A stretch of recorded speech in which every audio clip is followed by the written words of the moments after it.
पवित्र श्रीमद् भागवत गीता, पवित्र चारों वेद, पवित्र कुरान शरीफ, पवित्र बाइबल, पवित्र गुरु ग्रंथ साहिब, पवित्र कबीर साहिब की वाणी में छुपे हुए गूढ़ रहस्य अर्थात तत्व को जानने के लिए कृपया अवश्य सुनिए जगत गुरु तत्वदर्शी संत रामपाल जी महाराज के मंगल प्रवचन।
सत सोही। आप जी ने अभी एक भक्त का अनुभव सुना, तो पुण्यात्मा परमात्मा ने आपके ऊपर मेहर करी है और आप वास्तव में एक धनभागी प्राणी हो, जिनका ऐसे समय में मानव शरीर हुआ है कि परमात्मा ने अपना वो खजाना खोल दिया, जिसको अभी तक काल से बचाकर छुपाकर आंख में चौनी करके यहां तक पहुंचाया है। अपने आत्माओं, आप देखते हो ये कैसा भोला बाला भक्त दिखाई देता। दास गदगद हो जाता है कि दास के द्वारा दिए गए ज्ञान से परमात्मा के बच्चे रंगे जा चुके हैं। अब इनको ब्रह्मा विष्णु महेश भी ज्ञान में पराजित नहीं कर सकता, वो खुद हार के जाएंगे। अब ये वो अनमोल ज्ञान आपको प्राप्त हुआ है। अपने आत्माओं, सतगुरु आए दया करी, ऐसे दीन दयाल, बंदी छोड़ वृत्तास कहा, जठर गनी प्रतिपाल। सतगुरु आए दया करी। परमात्मा स्वयं ही सतगुरु बनकर आते हैं। आप जी को दास ने बहुत बार सदग्रंथों से वेदों से प्रमाणित किया है। तो वो परमात्मा कैसी लीला करता है, वो कहाँ रहता है, कौन है, कैसा है, कैसे मिलता है और वो कहाँ प्रमाण है। तो आप जी को उस परमात्मा के पहचानने के लिए ढेर सारे प्रमाण इकट्ठे करने पड़े, ताकि परमात्मा के बच्चे अपने मालिक को पहचान सकें। सदग्रंथों से प्रमाणित किया, जिन सदग्रंथों को आज तक हम सर्वधार्य मानते हैं और सत्य विद्या की पुस्तक मानते हैं, वेदों से, गीता से, पुराण से, कुरान से, बाइबल से, गुरु ग्रंथ साहिब से, और साथ में उन गवाहों को आपके सामने, महापुरुषों को भी रूबरू करवाया, जिनको परमात्मा मिले स्वयं आकर के सच जैसा वो लीला करते हैं। ऋग्वेद मंडल नंबर 9 सूक्त 86 के मंत्र 26 और 27 में, ऋग्वेद मंडल नंबर 9 सूक्त 82 मंत्र 1, 2, 3 में, ऋग्वेद मंडल नंबर 9 सूक्त 20 मंत्र 1 में, ऋग्वेद मंडल नंबर 9 सूक्त 94 के मंत्र 1 में, ऋग्वेद मंडल नंबर 9 सूक्त 95 के मंत्र 2 में, ऋग्वेद मंडल नंबर 9 सूक्त 96 के 16 से लेकर 20 में, ऋग्वेद मंडल नंबर 9 सूक्त 54 के मंत्र 3 में, ऋग्वेद मंडल नंबर 9 सूक्त 1 मंत्र 8 और 9 में, और भी ढेर सारे प्रमाण प्रत्येक वेद में। उसमें लिखा कि वो परमात्मा ऊपर के लोकों में एक राजा के समान सिंहासन पर विराजमान है और वहां से यहां आता है काल के लोक में अज्ञान को हटाने के लिए, क्योंकि काल भगवान ने प्रत्येक प्राणी को परमात्मा बुला दिया और अपने आप को प्रभु सिद्ध कर लिया और सब अज्ञान भर दिया प्रत्येक जन जन के अंदर। अब सभी ने इस मरने और जीने को अंतिम मान लिया। कोई मर गया तो मर गया, कोई बात नहीं, हम बचे हैं। तो परमात्मा कहते हैं कि आप कब तक बचोगे, कभी ये फिर सोचना ही बंद कर दिया हमने। तो वो स्वयं आकर के ये ज्ञान कराते हैं, ये प्रमाणित सदग्रंथ प्रमाणित करते हैं, बताते हैं कि वो परमात्मा वहां से गति करके आता है, यानी चलकर आता है, अच्छी आत्माओं को मिलता है और उनको तत्व ज्ञान से परिचित करता है, अपना गवाह बनाता है। तो आपके अज्ञान को हटाने के लिए, आपको अपना पिता पहचानने के लिए कि आप उसको पहचान सके, सभी सदग्रंथों का ज्ञान परमात्मा ने इस दास को दिया। और फिर उन महापुरुषों के अनुभव, महापुरुषों की वाणी, जिनको भगवान मिले, उन कैसा महसूस किया, कैसा भगवान को बताया और कैसे वहां गए, किस प्रकार उस परमेश्वर ने उनको वापस छोड़ा, ऊपर के सब लोग दिखा गए, वो आपके रूबरू कर दिए। तो अब हम अपने परमात्मा को पहचानने योग्य हो गए। पहले आपको शिक्षित किया, नहीं, पहले शिक्षा नहीं थी। और इस शिक्षा की कति आवश्यकता नहीं हमने। ये तो बेईमान बनाती है, अहंकारी बनाती है।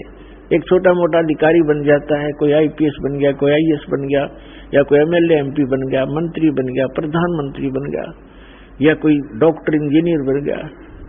इसमें इतनी मरोड़ बढ़ जाती है, इतनी अकड़ आ जाती है, और मृत्यु 1 मिनट में मृत्यु हो जाती है। और फिर गधा बना फिरे वहां, बोरे लाद रखे कुमार के ऊपर, खा के इस जीव का। तो ये इस तत्व ज्ञान से हमारी बुद्धि सेट होगी। हम जीव को, हम अपने आप को समझेंगे और हमने अपनी औकात का पता लगेगा। तो फिर हम, इस शिक्षा ने गढ़े बिगाड़ दिए। लेकिन परमात्मा को मालूम था कि एक बार इनको बिगाड़ना जरूरी है।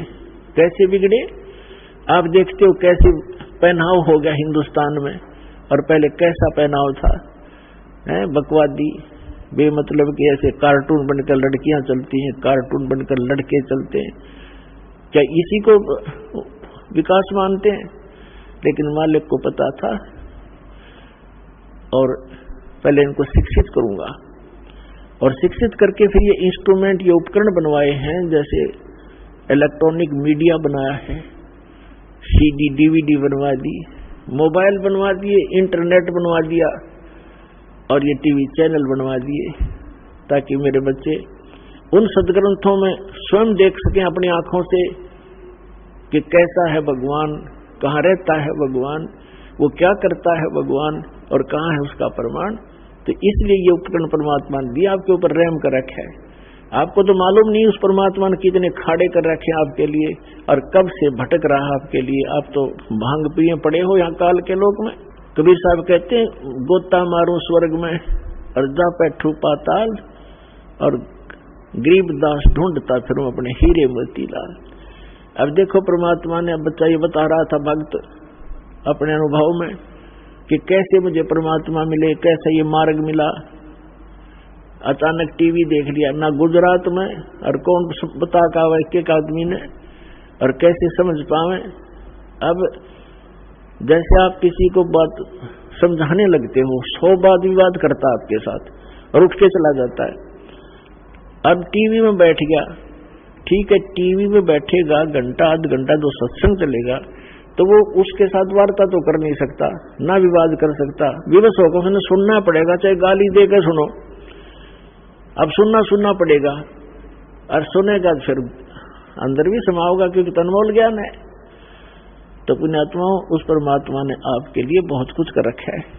आप बालक हो, काल के लोक में फंसे पड़े हो, आपको अपने दुख का पता नहीं, पिता को पता होता है। तो अब यहां से निकालने के लिए परमात्मा ने ये समय सेलेक्ट किया था, ये टाइम सेलेक्ट किया था पिछली पीढ़ी का, कलयुग के अंदर। और तब परमात्मा ने कहा था कि जब 5505 वर्ष कलयुग बीत जाएगा, तब मैं आऊंगा। स्वयं ना आए तो दास भेज दिया। अब प्रधानमंत्री आओ, या प्रधानमंत्री अपने किसी रिप्रेजेंटेटिव ने भेज दे, फुल पावर देखे, तो प्रधानमंत्री समझना चाहिए। उसकी वचन में शक्ति प्रधानमंत्री वाली ही है। तो इस दास को भेजा पुण्यात्माओं। सभी सदग्रंथ आपके रूबरू कर दिए। इन सदग्रंथों को, जैसे हिंदुओं के सदग्रंथों को हमारे धर्मगुरु हिंदू वाले नहीं समझ सके, ना गीता ना वेद पुराणों को, अटपट उवा बाई बक्या करते और नाम ही नहीं का लिया करते कि हम वेदों से, पुराणों से और श्रीमद् भगवद गीता से आपको ज्ञान सुना रहे। उन्हें कैसे नहीं पता था वेदों, गीता और पुराणों का। अब तो आपके समक्ष ही हो गया, जो जिन्होंने ये ज्ञान सुन रखा है उनको तो क्लियर हो चुका है कि वो तो डले डोया करते। ऐसे ही कुरान शरीफ के पढ़ने वालों को कुरान शरीफ का ज्ञान नहीं था। पुण्यात्माओं, हम भाषा जानते नहीं, वह क्या भाषा है, लिल्ला लल्लूहू, वो हमारा समझ में आवा नहीं। एक विचार करने की बात है। ये कबीर साहब का दिया हुआ दिमाग इस दास को, हमें पता था मेरी कितनी बुद्धि थी, अब मुझे मालूम है परमात्मा का दिया हुआ ये सब कुछ किया हुआ हो रहा है। न ये इलेक्ट्रॉनिक जो सिस्टम बनाया जा रहा है, टीवी, इंटरनेट, DVD, कंप्यूटर, ये मनुष्य नहीं बना सकता। ये मोबाइल छोटे छोटे बना दिए, इसमें पूरी फिल्म परमात्मा के सत्संग भरे जाते हैं, 50 100 200 घंटे के। तो परमात्मा ने रजा बख्शी आपके ऊपर के मेरे बच्चे इस काल के लोक में इन्होंने बिजी तो रहना ही है, क्योंकि यहाँ तो कर्म प्रधान है, और सतलोक में कर्म प्रधान नहीं, वहां तो मौज है आपकी, सारे सुख आपके पास उपलब्ध रहेंगे। तो इसलिए परमात्मा ने ये जीव के कल्याणार्थ ये काम किया है। जैसे तो एक भक्त कल अपने इंटरव्यू में बता रहा था अपने अनुभव में कि हम राजस्थान से आते हैं, और राजस्थान के से हमारे लगभग जब हम ट्रेन में वापस जाते हैं सत्संग सुनने के लिए, तो हिसार से जोधपुर जाती है ट्रेन, वो खाली होती है, हम सब भगत ही उसमें प्रवेश हो जाते हैं। और उससे में देखे नजारा, कोई तो नित्यनेम कर रहा है, कोई मंत्र कर रहा है, कोई परमात्मा की चर्चा ही कर रहा है, कोई भोजन कर रहा है भगवान का, यहाँ से प्रसाद लेकर जाते हैं। तो ये जो चर्चा चलती है, वहां बैठे जो को भक्त उनमें भी आकर बैठेंगे, अन्य भी सवारियां होंगी, तो वो अपने उनके ऊपर भी उसका प्रभाव पड़ेगा। इन वाणियों का पूरे वातावरण में अब प्रवेश होगा। और जो जैसे कुछ ऐसे पाप होते हैं मनुष्य के, परमात्मा की वाणी सुनने से ही अक्षीण हो जाते हैं, और फिर वो चेतन होता है। जैसे एक किसी को सर्प डस जाता था, तो पहले आध्यात्मिक ट्रीटमेंट होया करते थे, तो उसको गार्डू होते थे जो झाड़ फूक करने वाले, विष उतारने वाले, वो एक मंत्र बोला करते थे। जिसको सर्प ने डस रखा हो तो अचेत पड़ा है, वो ना उस मंत्र की लैंग्वेज जानता है, ना उसको सुन पा रहा है, और फिर वो गार्डू जो होता है विष उतारने वाला, उस मंत्र को बार बार बुदबुदा रहा है, जिसके कारण उस वाणी से उस विष उतर जाता है सर्प का, और फिर वो चेतन हो जाता है। ना वो सुन रहा था, ना उसको उसकी भाषा जानता है वो क्या बोल रहा है, और उसने प्रभाव कर दिया। ठीक इसी प्रकार ये वो मंत्र है उस परमपिता के, आपको काल भगवान ने डस रखा, अजगर ने, ये विष इस मंत्रों के, इस परमात्मा के वचन के इसके अतिरिक्त कोई उतार नहीं सकता। तो ये वाणी जो परमात्मा की है, ये उस काल के विष को उतारने के लिए है। आप अचेत पड़े हो इस गंदे लोक में, न ये रहने का स्थान है। एक मिनट में ना जाने के बिजली गिर जाए, हर एक टूक के लिए सारा दिन धक्के खाते, अंडर सो झूठ बोले, मिलावट करें, पता नहीं के जुल्म ढा लेते हैं, और पाप फिर भोगने पड़ते, कुत्ते बढ़ते, सिर में कीड़े पड़ते हमारे। तो ये जो वाणी परमात्मा ने भी साधन दिए हैं आपको, मोबाइल बूढ़े का देख ले, बालक के सबकी जेब में, बहन बेटियों के पास हो गए। और इसमें पहले तो बकवाद भरा करते थे, फिल्म देखा करते, अटपट रखा करते, अरे परमात्मा की वाणी चलती है इसके अंदर। तो ये वाणी जैसे कोई खेत में गया है, तो जाते हुए चल खेत में जाते हैं, किसान है, मजदूर है, चलो वहां करेंगे, नितने मोबाइल जेब में है, काम कर रहे हैं, मोबाइल ऑन कर लिया, काम भी कर रहा है, नितनेम भी कर रहा है, मंत्र भी कर रहा है, कान में लीड ला लिया, आजकल 100 सिस्टम दे दिया जाता है, तो वो प्रभाव पड़ेगा सबके। जैसे किसान हल जोत रहा है, बीज बो रहा है, एक तो तम्बाकू पीवा गिरले, बीड़ी घूट मार, और फिर न्यू एक तो तम्बाकू का जो वासना वो जागी। अरे भगवान का भक्त परमात्मा के मंत्र करता करता बीज बोए, उस खाने वाले पे भी असर होगा उसका, जो उस अन्न को खाएगा। तो इसी प्रकार जो इस वातावरण में फैल रही है वाणी परमात्मा की, बच्चा बच्चा जन जन सब उसी की चर्चा करता है। कोई वाणी बोल रहा है, राम नाम रटते रहो जब तक घट में प्राण, कदे तो दीन दयाल के बनक पड़ेगी कान। तो भक्ता के बच्चे ये वाणी बोलेंगे तो उसके आसपास और बच्चे होंगे, उन पर असर पड़ेगा। तो इस प्रकार परमात्मा ने कहा कि इस कलयुग में पूरी सृष्टि इस सतनाम को प्राप्त करेगी, और सब भक्ति करेंगे मेरे बच्चे, और सब पार हो जाएंगे। बोलो सतगुरुदेव।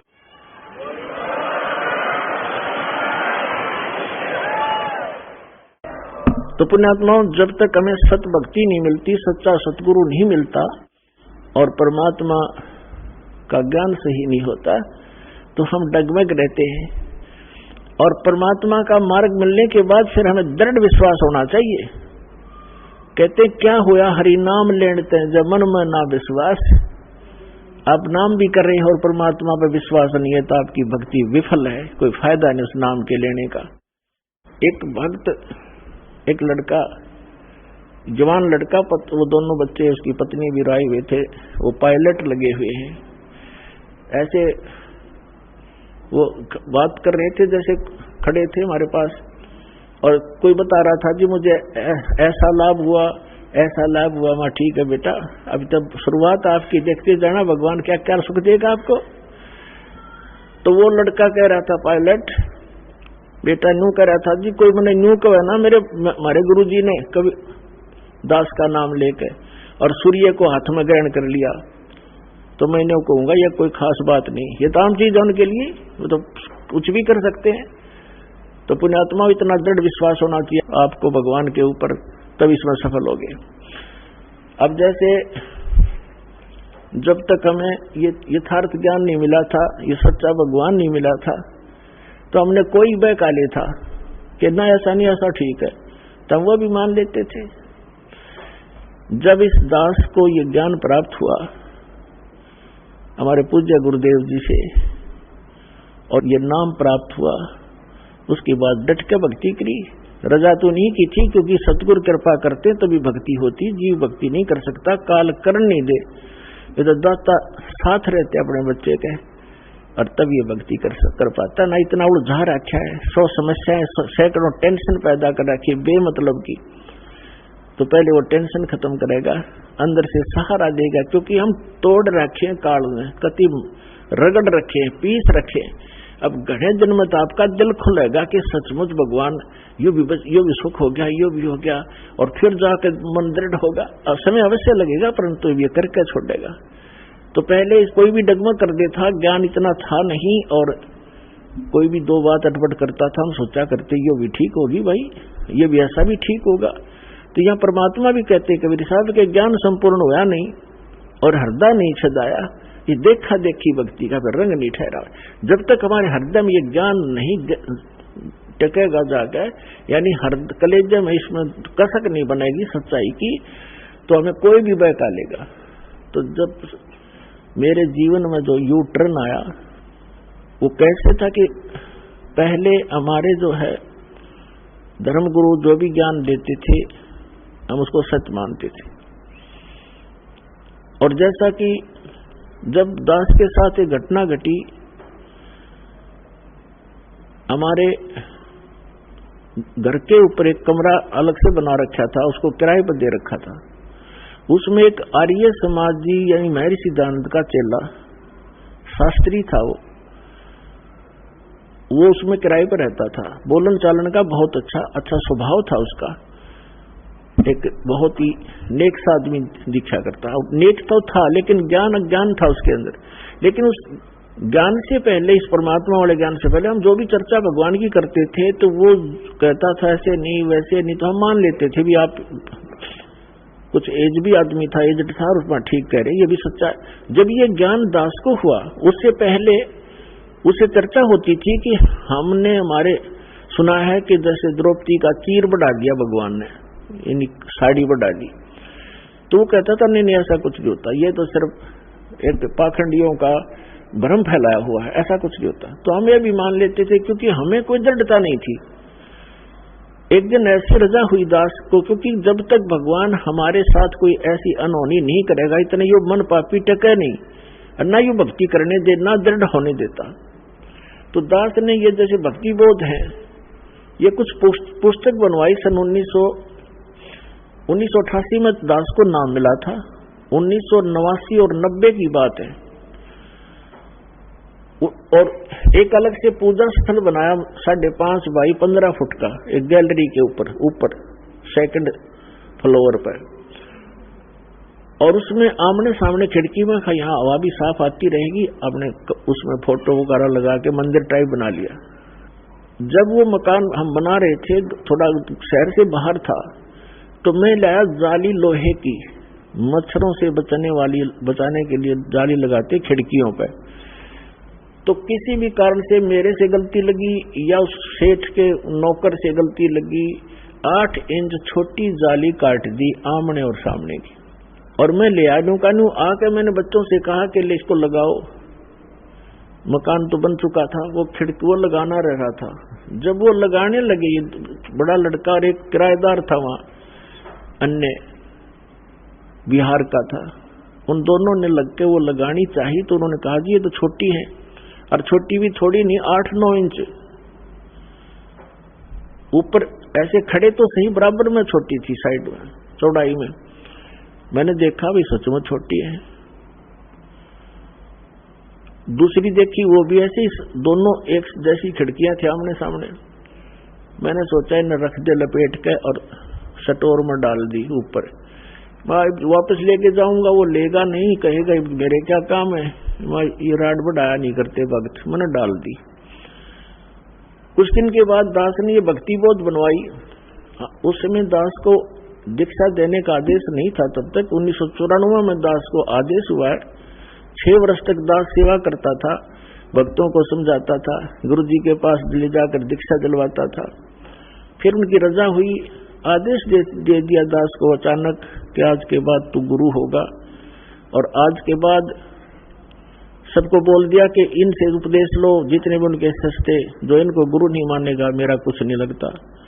अब इतना बड़ा जिम्मेवारी का काम दास को जब अचानक सौंप दिया तो पसीना पसीना हो गया। समझ वो भी गए कि बच्चा घबरा गया।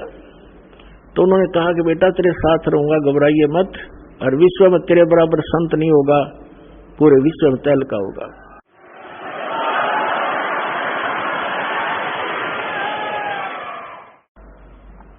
तो उस समय तो मुझे ऐसा लगा कि अपने बच्चे को सभी शाबाशी दिया करते हैं और सभी अपने बच्चे की कामना किया करते हैं, ये बड़ा अफसर बनेगा और तू देखिए न्यू हो जाएगा। मुझे पता था मैं कैसा संत हूं और क्या मैं कर सकता हूं, लेकिन उस समर्थ के वचन से आज ये सब कुछ सफल हुआ है। आज देख रहे हो विश्व में कोई संत नाम की चीज नहीं। आप तो बालक नहीं हो, एजुकेटेड है, सारा सब इतिहास आपके सामने खोल दिए। और ये दास को वो ज्ञान कबीर भगवान ने दिया और मेरे गुरुदेव का आशीर्वाद फल रहा है। तो मैंने पहले क्या करता था, दास की पुस्तक बनवाता था और हमारे गुरुजी फ्री दिया करते थे सबको जो उनके उपदेश लिया करते थे।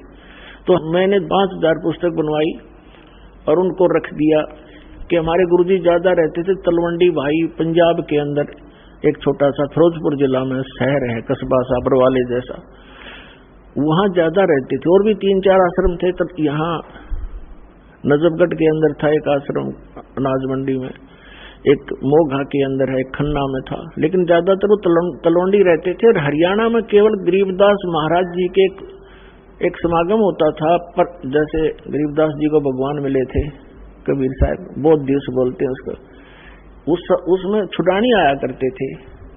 तो हम इंतजार में रहते थे जब वो छुड़ानी आएंगे, वैसे मिलते रहते थे उनसे, लेकिन यहाँ वो दीक्षा देते थे और फ्री पुस्तक देते थे।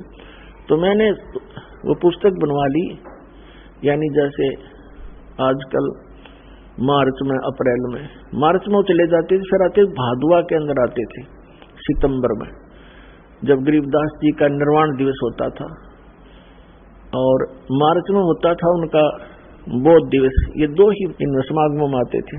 तो मैंने अप्रैल मार्च के समागम के बाद ये पुस्तकें बनवाने का निर्णय किया उनके आदेश से और बनवा कर रख ली। तो मैंने पूजा स्थल पर एक तख्त डाल रखा था, उन पर कपड़ा बिछा कर सुंदर वो सारी पुस्तक लगा दी। आएंगे गुरुजी तो उनको संभलवा देंगे, वो फिर देते रहेंगे, सेवा के लिए रख दी। एक खिड़की में से शीशा टूटा हुआ था खिड़की का, उसमें से चूहे बढ़कर उनको काटने लगे। 2-3 दिन के बाद मेरी नजर गई कि चूहों ने काट दिया। तो फिर मुझे ये भी ध्यान आया कि एक खिड़की का शीशा तो बिल्कुल ठीक है, एक का शीशा टूटा हुआ है, और शहर से दूर होने के कारण एक छोटे से शीशे के लिए कोई चढ़ाने वाला भी तैयार नहीं होता था आने के लिए। 1-2 बार कोशिश भी की थी, वो टाल-मटोल कर देते थे, ज्यादा कार्य होता आ जाते थे। तो मैंने, मेरे दिमाग ने काम किया कि वो दोनों जाली जो दोनों खिड़कियों की लाए थे, इनको ऊपर नीचे ओवरलैप करके लगवा देता हूं, चूहों से बचाव हो जाएगा। तो मैंने उन बच्चों से कहा कि आप ऐसे करना, वो दोनों जाली उतार लो, उतरवा ले लेना तेरी माँ से, और इनको ऐसे ऊपर नीचे लगा के चढ़ा देना खिड़की पर। वो लड़का बोला जी ठीक है, छोटा लड़का था, 12-13 वर्ष का उस टाइम वो। और वो दूसरा जो एक और था अनिल नाम का, बिहार से आया हुआ, किराए पर रहता था, वो जवान ठीक था, समझदार सा। तो उन दोनों को मैंने बोल दिया। मैं अपनी ड्यूटी पर चला गया, दास था जूनियर इंजीनियर, इन इरिगेशन डिपार्टमेंट हरियाणा। तो मुझे तो चिंता थी। मैं शाम को वापस आया तो मैंने क्या देखा, उस लड़के की मां से पूछा।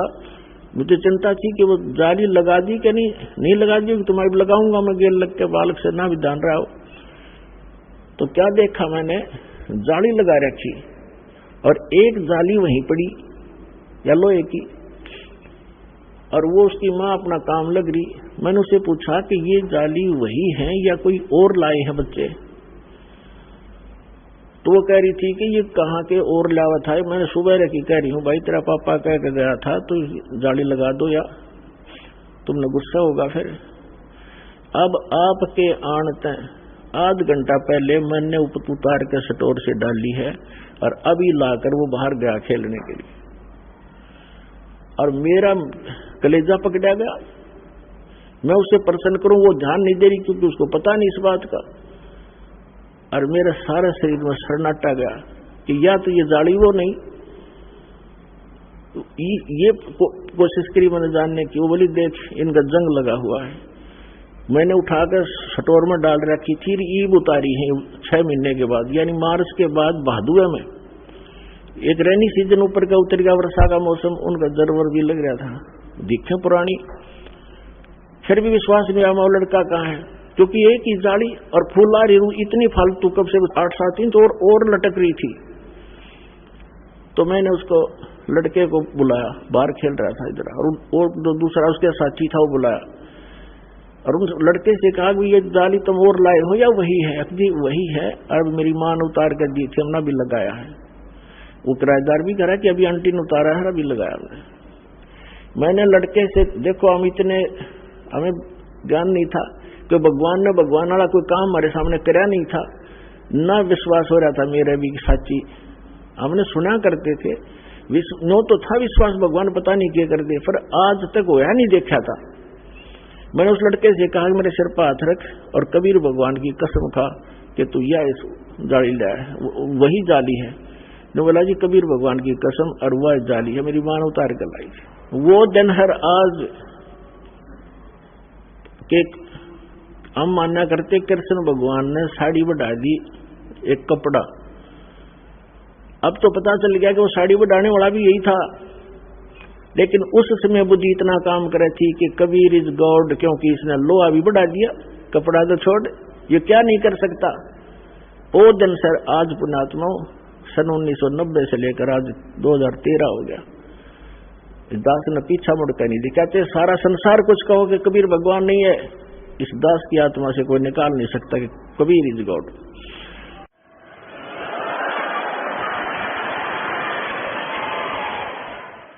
अब जब दास के साथ यह घटना घटी, और वो कम से कम 10 साल लगी रही वो जाली नौरों को दिखा करता, देखो जो भगत थे वो तो मान जाते, बकवादी बने कहें बकवास करे, झूठ बोला, पाखंडी है। अच्छा भाई, तो फिर मैंने सोचा कि देखिए आर्य समाज का जो व्यक्ति है कितना अच्छा आदमी है, बोलन चालन का, व्यवहार का ठीक, अच्छा चरित्रवान व्यक्ति है, और इसको अज्ञान है। ये कहा करता कि ऐसे नहीं हो सकता, साड़ी नहीं बढ़ सकती।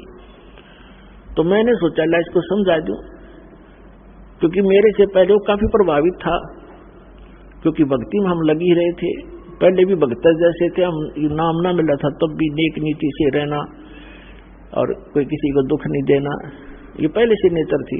मुझे ऐसा लगता था कि मेरी बात नहीं मानने का, लेकिन ये अज्ञान इतना गंद ठोक दिया उस मूर्ख महर्षि दयानंद अज्ञानी ने, बिगाड़ दिया कितने व्यक्तियों भोली बातों को।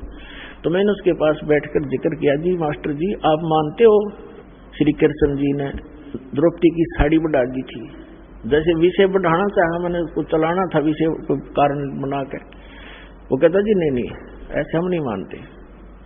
मैंने कहा जी, फिर मैंने उसको अपने उस जहां वो जाली लगा रखी थी ऊपर चौबारे में, उस गैलरी में, उस नीचे उसकी कक्ष था, उसमें बुला लिया, वहां बैठ के मैंने वो लड़के भी बुला लिए, दोनों जिन्होंने जाली लगाई, इनकी मां बुला ली ताकि इसका पेटा भर दूं, विश्वास दृढ़ करवा दूं, ये मान जा हमारी बात को।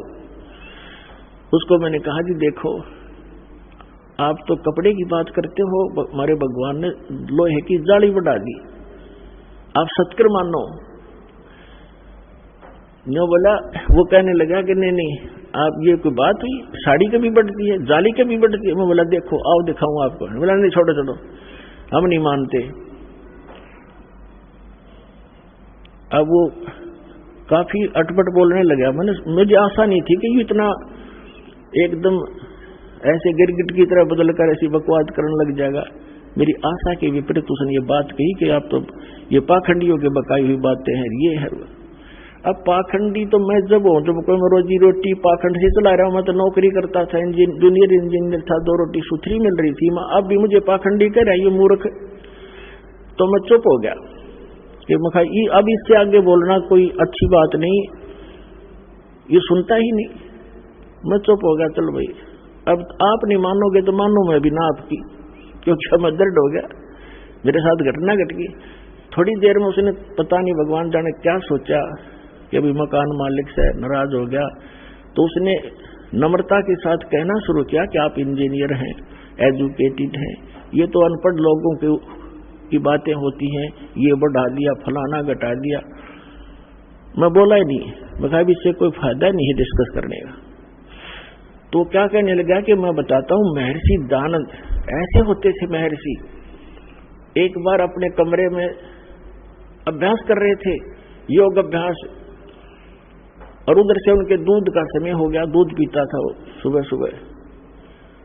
तो नौकर गया, उसने खिड़की से देखा महर्षि दानंद कमरा बंद, और उसमें योग आसन पद्म लगा के और योग अभ्यास के द्वारा ऊपर उठे और छत के सिर लगा के धीरे धीरे वापस आ गए, फिर ऊपर उठे। तो उसने औरों को भी बुलाया, नौकर ने, कि देखो महर्षि जी क्या कर रहे हैं। हाँ, तो पहले उसने मेरे से क्या कहा, जब मैंने कहा ना कि देखो ये जाली बढ़ गई, हमारी लोहे की जाली बढ़ गई, तो कहता था अब बढ़ा के दिखा जब मानू मैं। उसने ये कहा था कि अब बढ़ा के दिखा मेरे सामने जब मानू मैं। अभी मैं कोई बड़ा जादूगर थोड़ा ही हूं, मैं नू नहीं कहता मैंने बढ़ाया, मैं तो कह रहा हूं भगवान ने ऐसा कर दिया। तो इससे वो मैं चुप हो गया था। मैं इसको क्या जवाब दूं भाई, मैं बढ़ाऊं तो फिर मैं अपने लिए तो नहीं कहा, भगवान के लिए कहा। तो फिर वो क्या कहता है कि देखो महर्षि ऐसे होते हैं, योग अभ्यास से छत के सिर लगा देता था, वापस आता था। मैं बोला झूठ, कति नहीं मानू, आप करके दिखाओ।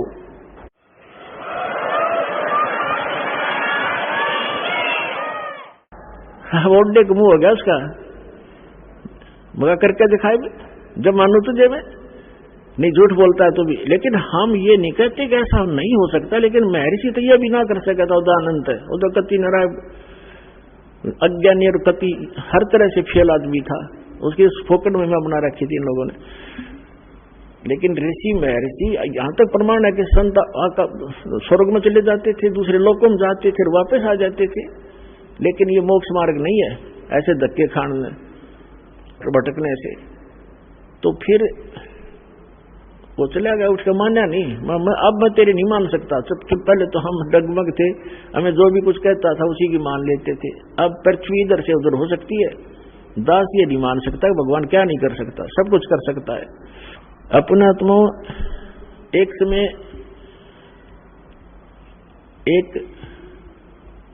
एक नगर के बाहर 2 साधक साधना किया करते थे। एक तो 40 वर्ष से लगा हुआ था, दाढ़ी बड़ी हुई थी, बड़ा देखने में ऐसा महापुरुष दिखाई देता। और एक 4 वर्ष से ही साधना करनी प्रारंभ की थी दूसरे ने, और उन दोनों के पास देवदूत आता था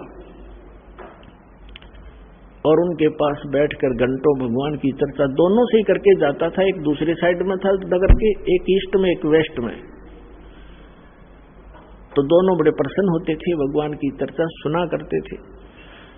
एक दिन भगवान के सामने देवदूत ने कहा कि प्रभु आपके 2 भक्त उस नगर में एक विशेष आपके ऊपर विश्वास करते हैं, आपकी बड़ी भक्ति करते हैं, आपके ऊपर आरूढ़ हैं, कुर्बान हैं।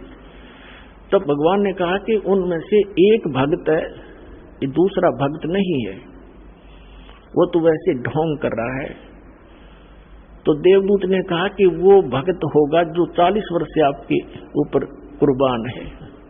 पर भगवान ने कहा कि नहीं, जो 4 वर्ष से लगा है ना वो है भक्त। अब ये देवदूत का बात गले उतरे नहीं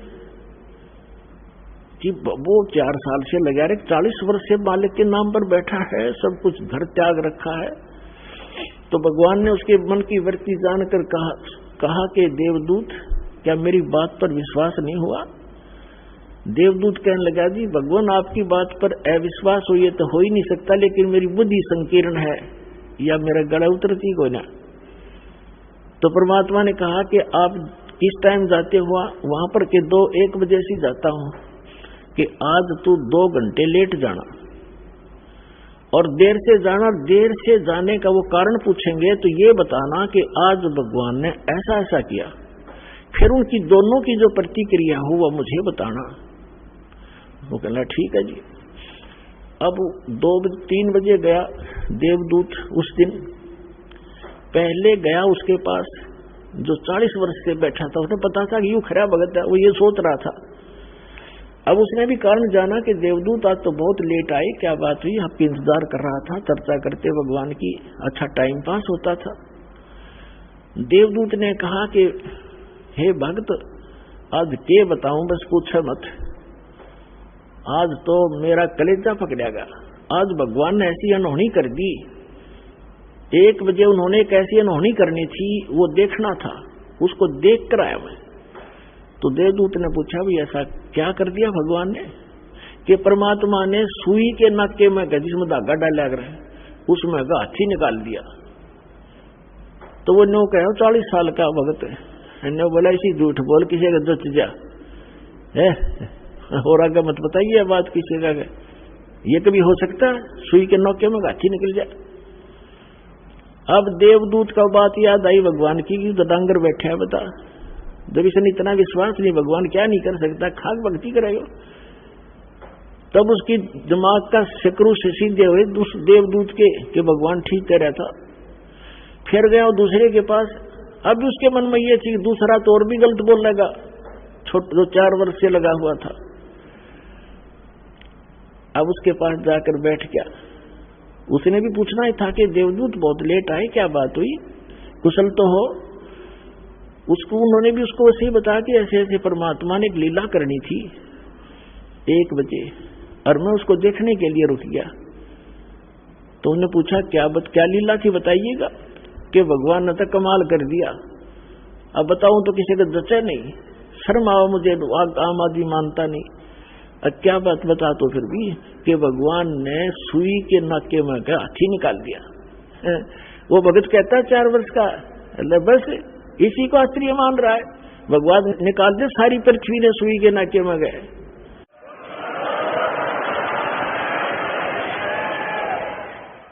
तो देवदूत ने सीने से लगा लिया उस भगत को कि धन है तेरे माता पिता जिनसे जन्म हुआ, भगत होती सा हो।